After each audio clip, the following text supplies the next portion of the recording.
In the year 10,191, humanity can travel through space thanks to a valuable substance called spice, which is only found on a planet called Arrakis. The locals are known as freemen and are treated cruelly by the Empire because nobles have come to the planet to colonize and control the supply of spice. For many years the Harkonnen family was in charge of Arrakis, but one day the Emperor kicked the Harkonnens out and the Atreides family took over. However, the Harkonnens never stopped plotting revenge and eventually send an attack on Arrakis to regain the leadership of the planet. Most of the Atreides family is killed except for the son Paul and his mother Jessica, who escape to the desert and meet with the freemen. Jessica belongs to the Bene Gesserit, an organization that has secretly made up a prophecy that makes some freemen believe Paul may be the chosen one who will save them from the Empire. Paul proves himself in a fight and the freemen agree to take them to their town. However, everyone else in the universe thinks there are no members of the Atreides family left. The leader of the Harkonnen family, Vladimir, rewards his nephew Robin for completing the mission by putting him in control of the spice production on Arrakis. In the desert, Paul's group rushes to hide when they hear a spaceship drop a bunch of Harkonnen soldiers. They leave a body behind as bait, and when the soldiers come closer, a thumper begins calling for the giant worms. The Harkonners hear the noise and guess the plan, so they fly to the nearest rock formation. At that moment an eclipse makes the sky dark and the freemen use the chance to shoot at the soldiers with their laser weapons from afar. One of the soldiers comes down to check on the fallen bodies, so Paul rushes to steal a blade and starts fighting the guy, showing off great skills before killing him. A second soldier appears behind Paul, but Jessica immediately beats him to death with a rock. Once the battle is over, the freemen extract all the water from the dead bodies. Jessica suddenly throws up and the others think she's disgusted by the sight, but she's secretly pregnant.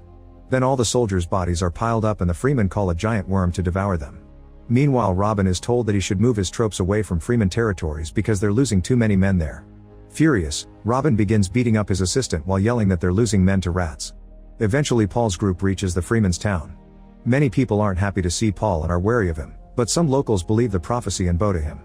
Stilgar tries to convince the council that Paul is the chosen one, but they don't take him seriously. Paul and Jessica are still given food, and the spice in the dish makes Paul have a vision he can't understand.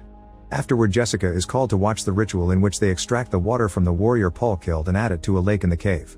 Stilgar explains that this is one of thousands of water caches created by the freemen to help terraform the planet. Then he reveals their Reverend Mother is dying and they would like Jessica to take her place. Jessica accepts for the sake of helping Paul.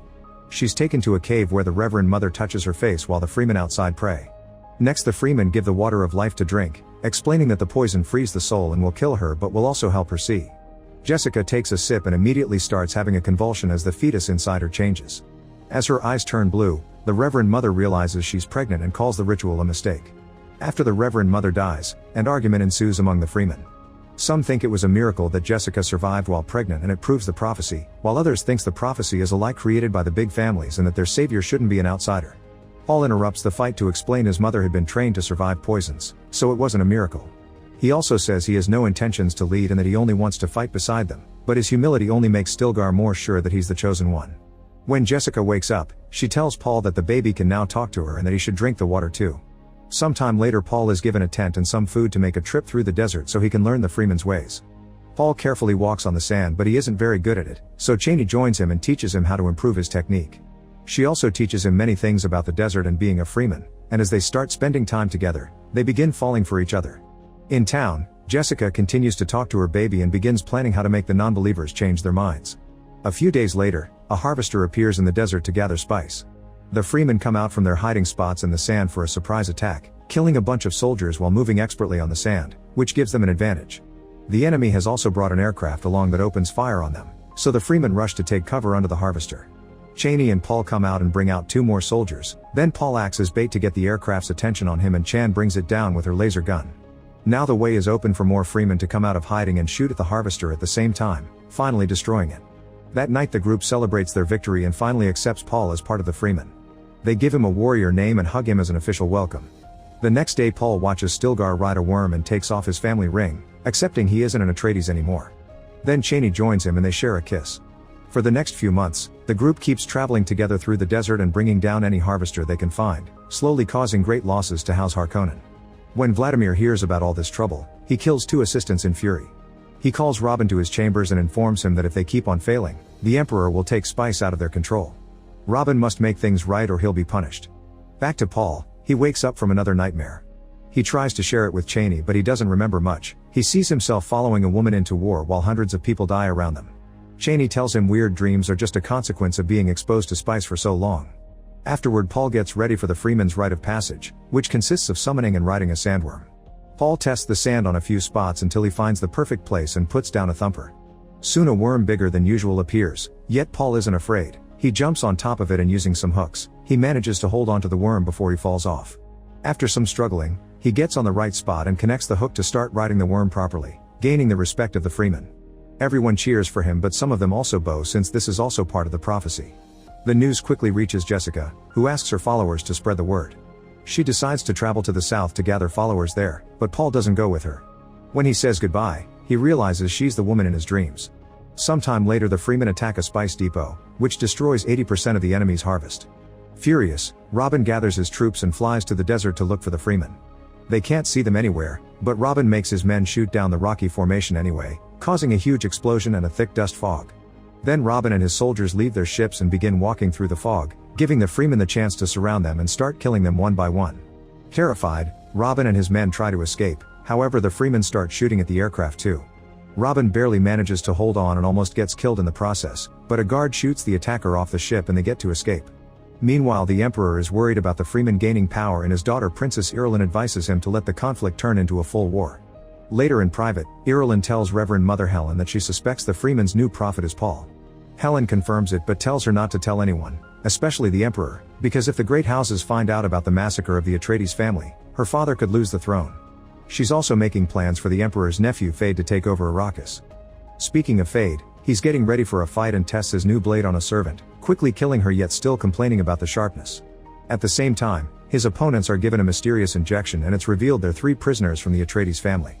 Then Fade enters the arena, where Vladimir and thousands of people have come to watch his battle on his birthday. He kills 2 of 3 opponents in just a few seconds, but the third one wasn't given the poison and offers a fair fight. Fade realizes he's being tested, so he takes off his bod shield to show off and continues to fight the prisoner, telling the guards not to help him. His opponent tries his best, but Fade is still a better warrior and Fade kills him as well, gaining an ovation from the crowd. Later that day, Fade complains to Vladimir about the trick, but Vladimir tells him he passed the test and can have Arrakis. Vladimir also explains he plans to bring down the Emperor and wants Fade to take over. On his way out, he notices he's being followed by Margot, a member of the Bene Gesserit. Fade realizes he's seen her in his dreams and Margot manipulates him into following her to her room and they get dirty together. The next day, Margot informs Helen and Irulan that the bloodline has been secured because she's pregnant with Fade's child, just as planned. At the same time, Vladimir declares Fade the new governor of Arrakis. In the desert, a band of smugglers lands a harvester to gather some spice, but the Freemen immediately activate hidden mines and open fire to destroy all their equipment. Paul jumps on one of the smugglers, but he stops his attack when he notices it's Gurney, the War Master that used to work for his family. Paul tells the others not to attack anymore and reunites with his old friend with a hug. Afterward, Gurney and his men start traveling with Paul's group. Gurney tells Paul that he should use his power to control the Freemen and get revenge, but Paul is scared of doing so because his visions lead to a holy war with millions of deaths. Sometime later, Gurney reveals he knows where the Atreides family hid all their firepower. Paul starts seeing things different because all that power could help him get freedom for the Freemen. They tell the others and travel to the hidden cave, where only Paul's DNA can open the door. Inside they find 92 atomic warheads. In the meantime, Jessica arrives at the south and continues to spread the word about Paul's achievements. She also meets with the Maker Keeper, who shows her how the water of life is done. Inside a temple, the Keeper summons a baby sandworm that she drowns in a small lake to then extract its poison. When the poison is done, Jessica uses her power to force the Keeper to share the water with Paul when he comes, which is forbidden. Sometime later, Paul finds Chani staring at the sun and discovers her face is burned. Suddenly he wakes up and finds all the Freemen looking around because they can hear explosions. It turns out Fade is attacking their town, effectively bringing it down with heavy artillery shot from aircraft. When Robin arrives, he confronts his brother Fade for taking his place, but Fade quickly knocks him down and forces him to kiss his feet. Then Fade meets with a friend of Chani's who was captured during the attack, but since she refuses to share any information, she gets killed. Back to Paul's group, they rush back to their town to help the few people that managed to survive the attack. They receive a message from the south saying the leaders are gathering to discuss the situation, but Paul refuses to go because he's afraid of his visions. When he touches the sand, he has the same terrible visions again, but Chani convinces him they have no choice if they want to survive. The entire group rides a bunch of sandworms and finally make their way to the south. Paul enters the temple and the Keeper gives him the water of life, which he drinks without hesitation. He has a vision of his future sister standing on a beach and telling him the truth about their family. By the time the rest of the group arrives at the temple, Paul's vitals are so low that he looks dead. Chani is furious and tells Jessica she should fix it, but Jessica uses her power on Chani to force her to finish the ritual. Cheney combines her tear with a small amount of the water of life, then she drops that liquid on Paul's lips to make him wake up. Everyone bows because they consider this a miracle, but Cheney slaps Paul and then leaves in a huff. Afterward in private, Paul explains to Jessica he can see all the futures and understand the past. He's also seen his entire bloodline and learned that Jessica is Vladimir's daughter.